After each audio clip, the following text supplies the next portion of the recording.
তথাকথিত কিছু সাংবাদিক আছে এবং কিছু মিডিয়া আছে যাদের মানে সবসময় খালি নজর থাকে কি কৃষিজ পণ্যর যখন দাম বৃদ্ধি পায়, দেখা যায় ডিমের দাম যখন বৃদ্ধি পায়, দুধের দাম বৃদ্ধি পায় বা পোলট্রি মাংসের দাম যখন বেড়ে যায় তখন তারা মানে ফলাও করে নিউজে একটা নেগেটিভ একটা ইম্প্যাক্ট তারা প্রচার করে আর কি, যে ব্রয়লার মুরগির কেজি এত টাকা এবং ডিমের দাম 12 টাকা।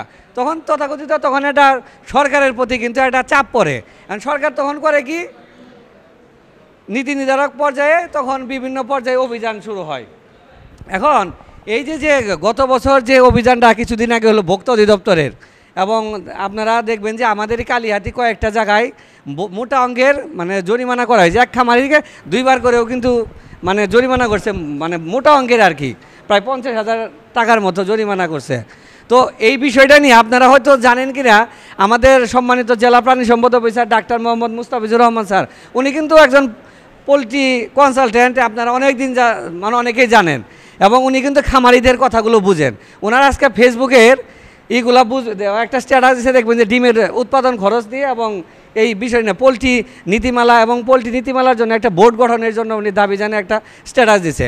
আমি এর আগে যে আমাদের ইউনো মহোদয় ছিল জনাব শাহাদাত হোসেন এবং বর্তমান উপজেলা নির্বাহী অফিসার জনাব মোহাম্মদ খালিদুল ইসলাম মহোদয়, ওনারা কিন্তু এই বিষয়গুলো নিয়ে খুবই আন্তরিক, এবং ইউনো অফিসের অন্যান্য যারা স্টাফগুলো আছে তারাও কিন্তু আপনাদের বিষয়গুলো নিয়ে অনেক আন্তরিক। আপনারা জানেন যে প্রোগ্রাম আয়োজন করতে গেলে ওনারা অনেক আপনাদের সহযোগিতা করেছে। তো আমার যে কনসার্নটা সেটা হচ্ছে আমরা একটা করব যাতে মানুষ নিরাপদে নিরাপদ ডিম এবং মাংস আমরা সরবরাহ করতে পারি। আমরা উৎপাদন আমার পর্যাপ্ত আছে, কিন্তু আমরা উপজেলা প্রাণী সম্পদ দপ্তরের তত্ত্বাবধানে এবং আপনাদের সহযোগিতায় আমরা নিরাপদ ডিম এবং মাংস উৎপাদন একটা কর্নার করব কালিহাতীতে।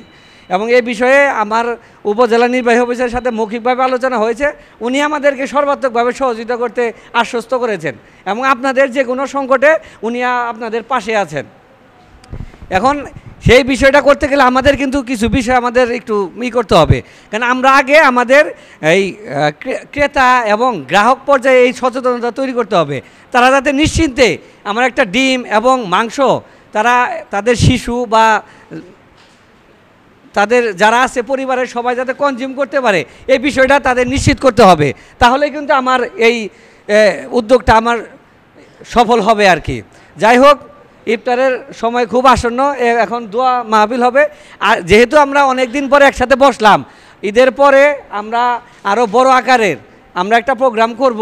আমাদের উপদেষ্টা মহোদয় যেহেতু এখন অন্তর্বর্তীকালীন সরকারের, উনি কিন্তু দেলদুয়ারের অভিনিকের একটা উনি কিন্তু টাঙ্গাইলেরই বলা চলে আর কি, ওনাকে নিয়ে বড় আকারে একটা প্রোগ্রাম করার চিন্তা ভাবনা আছে।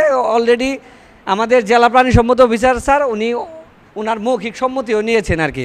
এই বিষয়ে আপনাদের সর্বাত্মক সহযোগিতা কামনা করি এবং সকলের সুস্বাস্থ্য কামনা করে আমি আমার বক্তব্য শেষ করছি। আসসালামু আলাইকুম।